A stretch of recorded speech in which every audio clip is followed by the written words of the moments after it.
자, 우리 한번 따라해 보겠습니다. 순종이 하나님 새 역사의 문을 연다.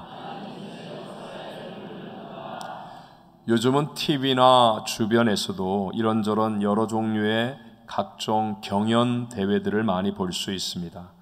각기 다른 종류의 경연 대회라 할지라도 공통점이 있다면 상을 받는 사람들은 반드시 심사위원에게 인정을 받는 사람이라는 것입니다.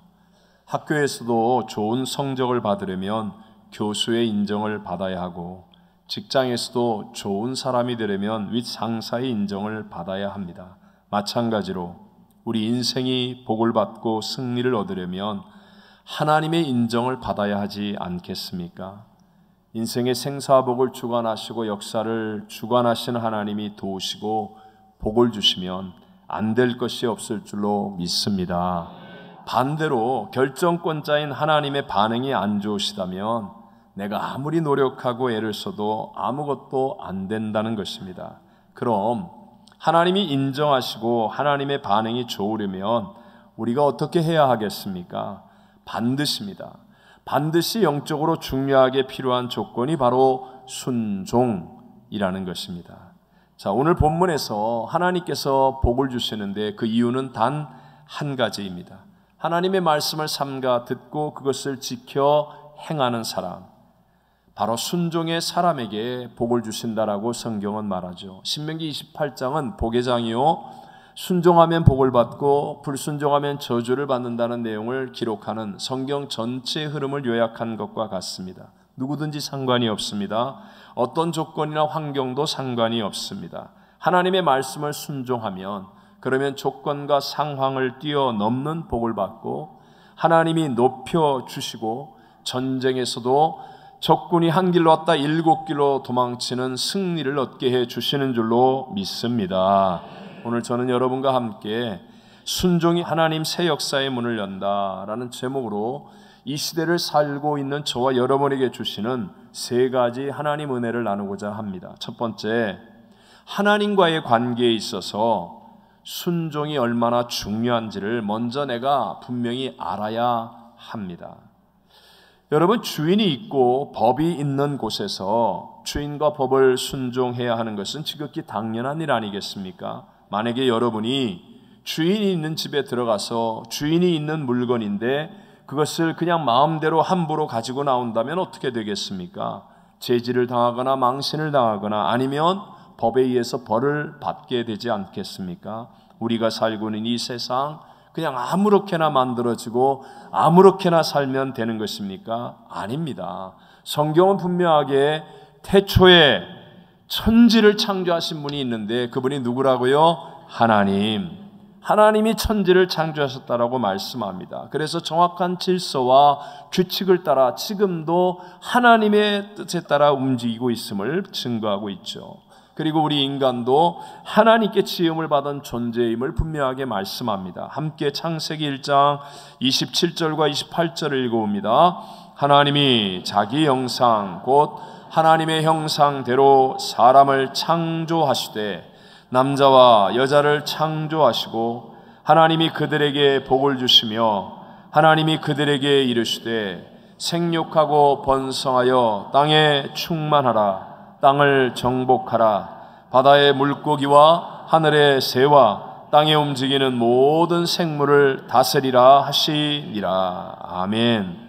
하나님의 분명한 뜻과 목적 그리고 사명이 있는 존재로 저와 여러분을 하나님께서 지으셨다라고 말씀합니다. 그래서 영적인 세계에서는요, 하나님을 순종하는 것이 바로 하나님의 복을 받는 비결이죠. 처음 최고의 환경인 에덴 동산에서 아담과 하와가 정말 하나님과 함께 하나님의 사랑 가운데 최고의 복을 받았던 이유는 하나님을 순종하였기 때문이었습니다. 그런데 그 첫사람 아담과 하와가 똑같은 환경과 똑같은 조건인데 스스로 하나님처럼 되겠다고 하는 교만한 마음으로 순종이 아닌 불순종을 선택합니다.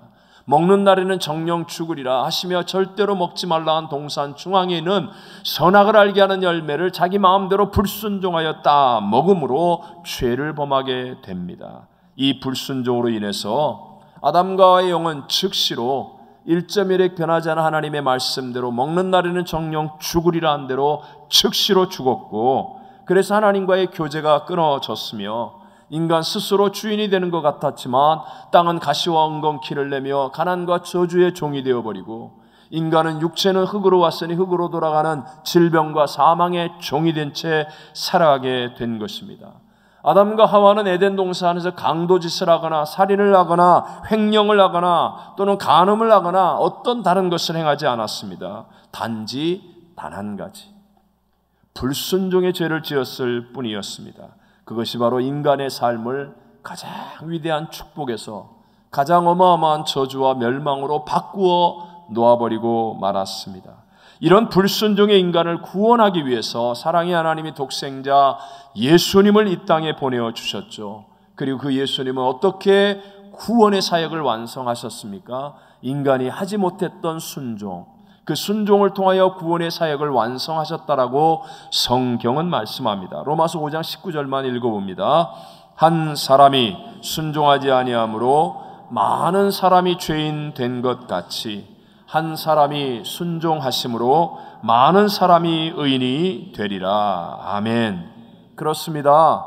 성경 진리가 말하는 것처럼 하나님 앞에서의 불순종은 인생을 파멸로 인도하는 것이지만, 그러나 순종은 인생을 구원으로 인도하는 것인 줄로 믿습니다.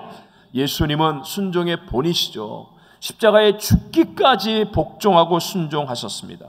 그러니까 하나님은 그를 죽은 자 가운데서 사흘 만에 죽음을 이기는 부활의 첫 열매가 되게 하시고 모든 만물을 그 발 아래 무릎 꿇게 하는 최고의 복과 승리를 주신 줄로 믿습니다. 성경을 통하여 다시 한번 확인합니다. 빌립보서 2장 8절 후반절부터 11절까지 읽어봅니다. 죽기까지 복종하셨으니 곧 십자가에 죽으심이라. 이러므로 하나님이 그를 지극히 높여 모든 이름 위에 뛰어난 이름을 주사 하늘에 있는 자들과 땅에 있는 자들과 땅 아래에 있는 자들로 모든 무릎을 예수의 이름에 꿇게 하시고 모든 입으로 예수 그리스도를 주라 시인하여 하나님 아버지께 영광을 돌리게 하셨느니라. 아멘. 예수님의 십자가 구원의 사역도 순종으로 완성되었습니다. 바로 그 순종 때문에 반드시 상급을 주시는 하나님이 뛰어난 이름이 되게 하여 주셨고 모든 이름을 예수의 이름에 꿇게 하셨고 모든 입으로 예수 그리스도를 주라 시인하여 하나님께 영광을 돌리게 하셨다는 것입니다. 제가 오늘 이 설교 순종, 여러분이 보실 때는 그냥 하는 것 같지만 저희 인생에도 수많은 시행착오와 엄청난 대가를 지불하고 드리는 말씀입니다.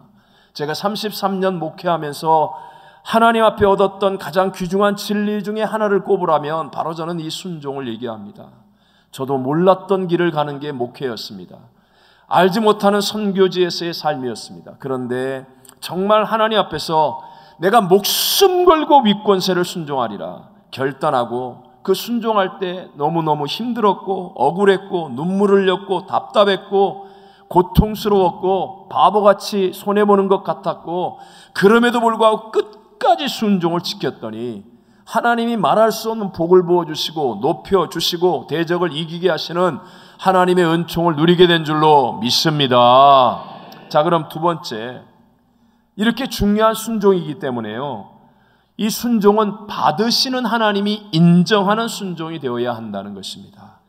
하나님은 택하신 아브라함을 통해서 이스라엘 민족을 세우시고 역사를 이루어 가시죠. 그 역사를 통하여 하나님이 인정하시는 순종이 어떤 것인가를 배우게 하십니다. 이스라엘의 정통이라고 말하는 남유다 왕 가운데 여호사밧 왕이 있었습니다.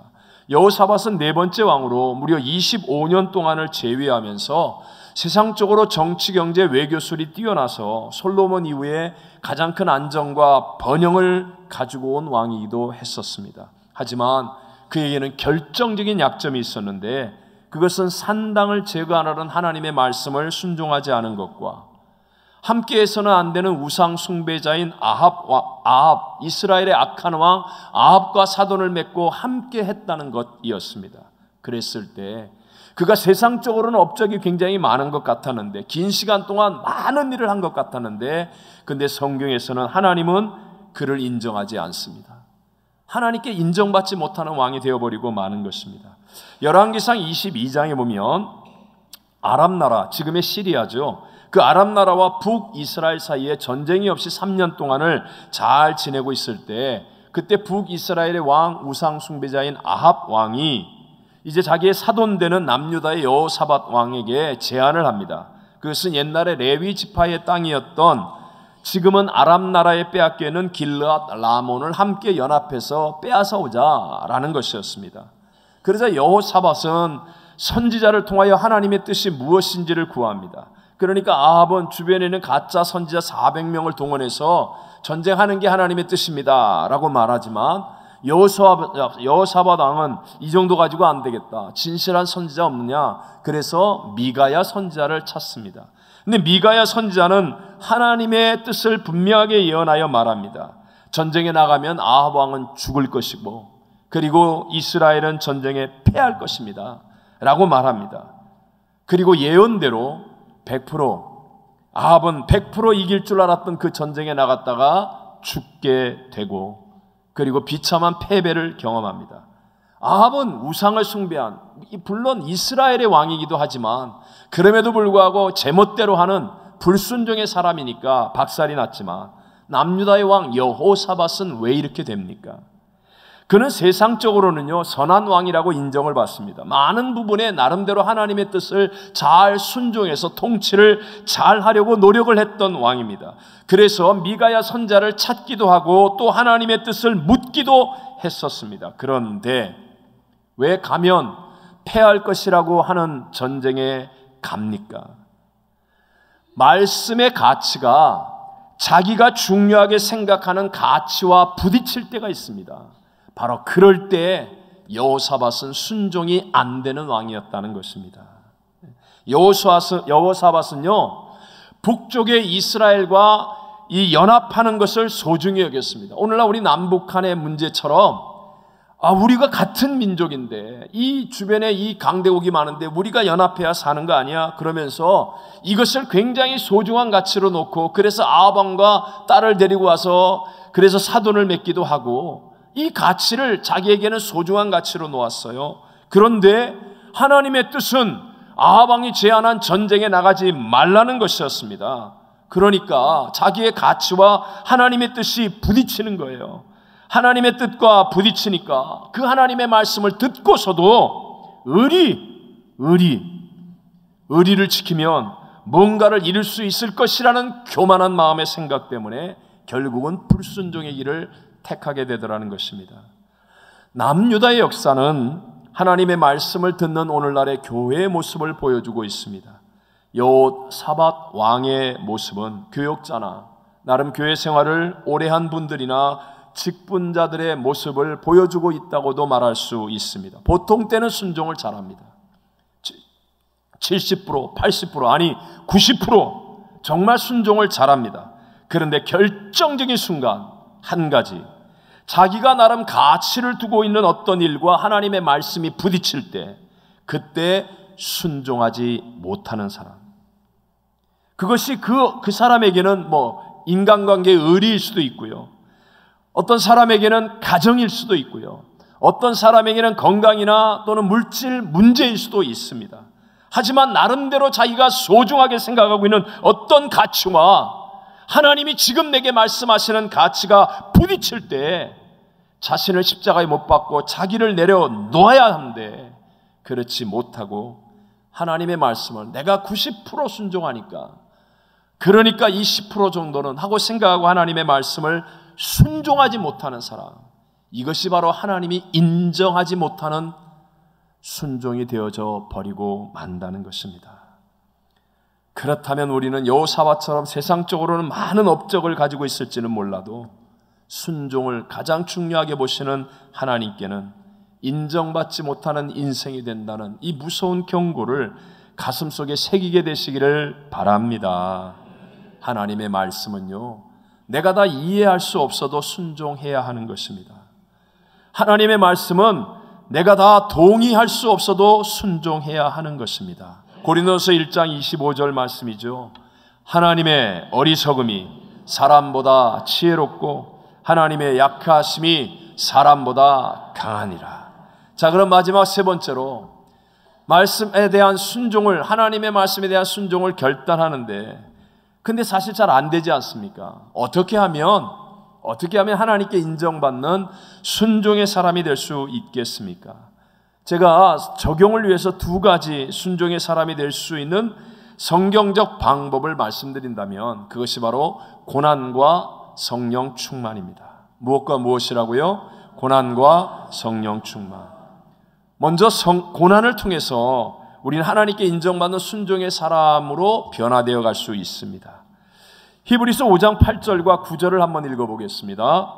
그가 아들이시면서도 받으신 고난으로 순종함을 배워서 온전하게 되셨은즉 자기에게 순종하는 모든 자에게 영원한 구원의 근원이 되시고. 아멘. 예수님 하나님의 아들이요 창조주잖아요. 그런데 이 땅에 육신을 입고 오셔서 고난을 통하여 순종을 온전히 이루게 되셨다라고 말씀합니다. 저와 여러분 안에는 이미 불순종의 피가 흐르고 있습니다. 그래서 우리는 고난을 통하여 깨우치는 거예요. 고난을 통하여 순종의 사람으로 변화될 수 있는 것입니다. 우리가 잘 아는 구약의 요나 선지자도 하나님께서 니느웨에 가서 복음을 전하라는 말씀을 들었음에도 불구하고 그 말씀을 순종하지 않습니다. 다시스로 가는 배를 탑니다. 그러다가 물고기 뱃속에 들어가 3일 밤 3일 낮을 죽도록 고생하면서 철저하게 회개하잖아요. 그리고 그 고난을 통하여 하나님의 말씀을 순종하는 사람으로 변화되어졌습니다. 이스라엘의 사울 왕은 아까도 말한 것처럼 순종하지 않은 사람인데 이유는 고난을 통하지 않고 왕이 된 사람이기 때문에 인생에서 가장 위험하다고 말하는 조기 성공이 바로 사울 왕입니다. 고난을 통해 보지 않았기 때문에 자기 안에 있는 불순종을 순종으로 변화시킬 수가 없는 거예요. 거기에 비해서 똑같은 환경과 똑같은 시대와 똑같은 백성들의 왕이 된 다윗은 기름 부음을 받고 난 다음에 긴 세월을 광야에 가서 죽도록 고생할 정도의 고난의 세월을 보냈습니다. 그 고난을 통하여 철저하게 하나님을 순종함을 배웠기 때문에 그는 하나님의 마음에 합한 위대한 왕이 된 줄로 믿습니다. 우리 모두가 잘 아는 신약 누가복음 15장에 나오는 탕자의 이야기. 그 탕자가 어떻게 변화됩니까? 집을 떠날 때는 많은 재산을 가지고 부족함이 없습니다. 자기 멋대로 하는 거예요. 아버지 허락도 받지 않고 자기 멋대로. 그런데 다 잃어버리고 엎친 데 겹친 격으로 더 극심한 고난 가운데 빠지니까 그때 아버지를 생각하고 아버지의 집에는 양식이 풍족한 품꾼이 얼마나 많은고 내가 아버지를 순종하는 품꾼이 되겠다라는 결단을 가지고 돌아갑니다. 아버지의 뜻과 상관없이 자기 마음대로 하는 인생이 아버지의 뜻대로 사는 품꾼과 같은 인생, 순종의 사람으로 변화된 것은 바로 극심한 고난을 만났기 때문이었다는 것입니다. 혹시 여러분 오늘 예배를 드리는 분 가운데 왜 나의 인생이 이렇게 지금 문제가 많고 고난이 클까? 왜 나는 이렇게 어려울까? 라고 생각하는 분 계십니까? 하나님께서 여러분을 사랑하셔서 여러분에게 더 좋은 복을 예비하시고 높여주시고 대적을 이기게 하기 위해 순종으로 훈련하고 있는 시간인 것을 믿으시기 바랍니다. 여러분 한 번만 진지하게 생각해 보십시오. 여러분 그 어려울 때 세상과 타협하면 안 망할 것 같습니까? 정말 사업이 코너에 몰렸을 때 한 번만 진지하게 생각해 보십시오. 11조를 내고 망하는 것과 세상과 타협해서 망하는 것 어느 쪽이 나을 것 같습니까? 11조를 내면 안 망합니다. 안 망하지만 여러분 한 번만 제발 진지하게 생각해 보십시오. 내가 세상과 타협하면 이 어려움에서 안 망할 수 있다고요? 아닙니다. 어려울수록 극심한 고난에 빠질수록 더욱더 철저하게 살든지 죽든지 흥하든지 망하든지 성하든지 쇠하든지 내가 하나님 뜻대로 살겠습니다. 그리고 하나님의 말씀을 붙들고 순종하면 내 생각을 뛰어넘는 하나님의 복이 임하고 하나님이 대적을 이기는 승리를 주시고 하나님이 높여주시는 역전승을 누리게 될 줄로 믿습니다. 마지막으로 성령으로 충만하면 우리가 하나님이 인정하는 순종의 사람이 될 수 있다는 것입니다. 저는 이제 목회를 하면서 이전에 왜 성도님들이 이 교회에 올 때 하나님의 말씀이 진리라고 다 인정을 하는데 근데 왜 진리의 말씀을 듣고도 순종을 안 할까 고민을 많이 했던 적이 있었습니다. 그런데 어느 날 깨우쳐 주셨어요. 제가 옛날에 이제 저 남미에 있을 때는요, 진짜 이렇게 은혜 받은 청년이 진리의 말씀을 사모하여 교회에 와서 예배를 드리는데, 그런데 은혜를 받았는데 진리라고 인정하는데 중간에 나가고 설교 시간 내고 그 왜 나가냐 끝나고 난 다음에 물어보면 진짜 자기 친한 친구한테 전화가 와서 뭐 나갔다 그러고 뭐 그러면서 왜 변화가 안 될까? 말씀을 순종하지 않을까? 고민하는 그때 하나님이 제게 깨우쳐 주신 것 한마디로 제가 얘기하면요, 하나님과 아직 친하지 않기 때문에 그렇습니다. 순종이 안 되는 이유는요, 하나님과 친하지 않아서. 제가 이해를 위해서요, 자, 여러분이 이제 나가서 길에 서 있습니다. 서 있는데 동시에 두 사람이 각각 다른 방향에서 여러분을 부른다라고 가정을 해보십시오. 근데 한쪽 오른쪽에서 일로 오라고 부르는 분은 구역장님이에요. 근데 왼쪽에서 이리 오라고 부르는 사람은 처음 보는 사람이에요. 자, 어느 쪽으로 가겠습니까? 당연히 오른쪽 구역장님 쪽으로 가게 되어 있습니다. 이거는 뭐 바보 아닌 이상 당연한 거예요. 잘 아는 사람 쪽으로. 왜요? 신뢰할 수 있으니까. 신뢰할 수 있으니까. 마찬가지로요, 여러분 어쩌다 한번 교회 나오는 사람은요, 이론은 진리의 말씀이라고 알고 있지만 신뢰가 안 생기는 거예요. 신뢰가. 내가 이렇게 하면 손해볼 것 같고 망할 것 같고 억울할 것 같고 목사한테 속는 것 같고 저거 가만 보니까 말을 뻔지르르하게 해가지고 이용해 먹는 것 같고 이런 마음이 알게 모르게 생기는 거예요. 구역장님이 다가와가지고 뭐 구역예배 드리자는데 이거 오늘 또 속는 것 같아. 신뢰가 안 생기는 거예요. 신뢰. 그러니까 분명히 진리라는 건 아는데 근데 내 안에서 순종이 안 되는 것입니다.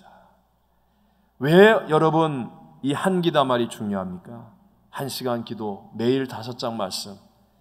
하나님의 말씀, 하나님을 매일 예배하고 말씀을 묵상하고 기도하는 사람은요, 이 가슴 속에서부터 신뢰가 생깁니다. 친하다는 거예요. 친하다는 거. 그래서 말씀을 들을 때 이게 신뢰가 생겨서 나도 모르게 순종의 길로 갈 수 있습니다. 그런데 어쩌다 한번 말씀 듣는 사람은요, 좋은 말이네 인정을 해도요, 여기서부터 신뢰가 차지 않았기 때문에 순종이 안 되는 거예요. 찬송을 부를 때도 입만 뻥끗거리며 모기 소리처럼 부르면 그건 내 노래가 아닙니다.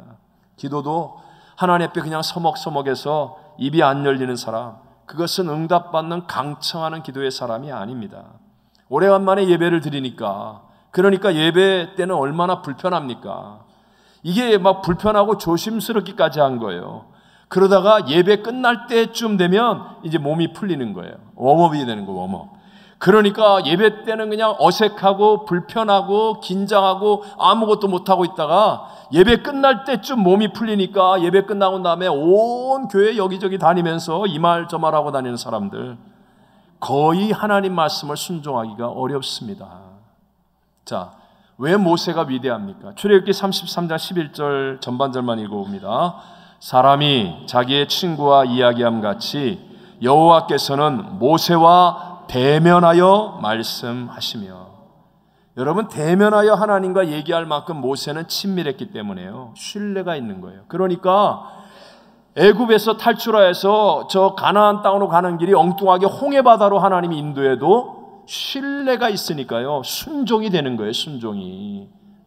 바다가 갈라져 길이 만들어질 줄 어떻게 알았어요? 그런데도 모세는요, 하나님을 대면하는 신뢰의 사람이니까, 친한 사람이니까 하나님의 그 길을 순종하는 거예요. 그 광야에 사람의 힘으로 아무것도 할 수 없는 곳 40년을 어떻게 삽니까? 하나님이 광야를 뺑뺑 돌리는데도, 그런데도 모세는 하나님에 대한 신뢰가 있으니까 순종이 되는 거예요. 순종이.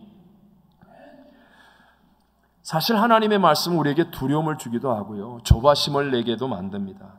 따르기가 어려울 때가 많습니다. 그것들을 극복할 수 있는 힘이 하나님과의 친밀한 관계. 그래서 예배를 많이 드려야 돼요. 성경을 읽어야 돼요. 기도에 힘써야 돼요. 그러면 말씀에 대한 신뢰가 생기고요. 그 순종을 통하여 역사가 일어나는 겁니다. 하나님의 신뢰를 회복할 수 있는 최고의 방법 중에 하나가 바로 성령 충만이라는 것입니다. 요한복음 14장 16절과 17절을 읽어보겠습니다. 시작.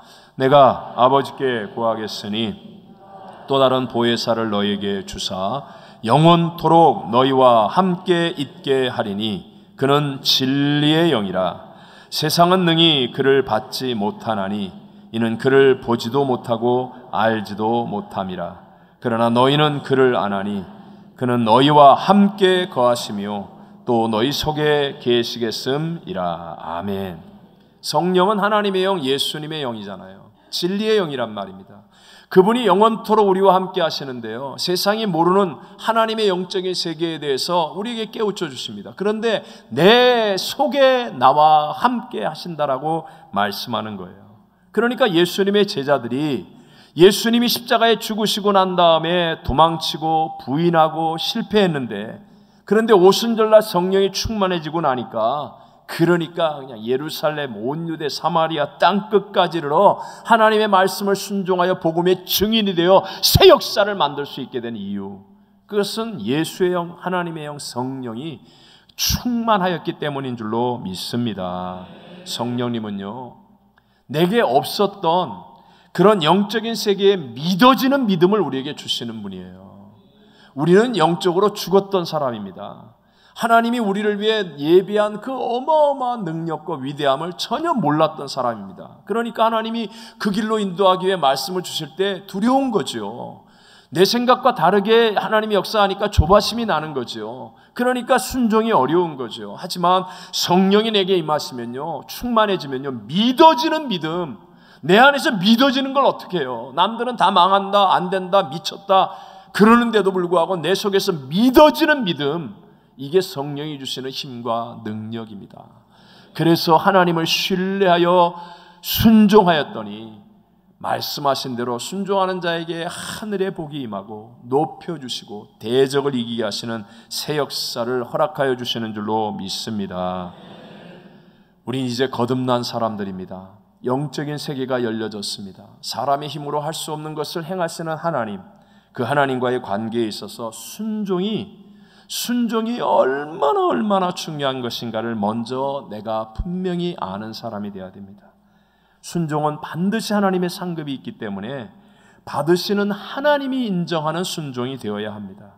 이런 순종을 위해 고난, 그리고 성령 충만을 통해 여러분 순종을 훈련하셔서 하나님의 새 역사의 문을 여는 역전승의 믿음이 되시기를 주님 이름으로 축원합니다.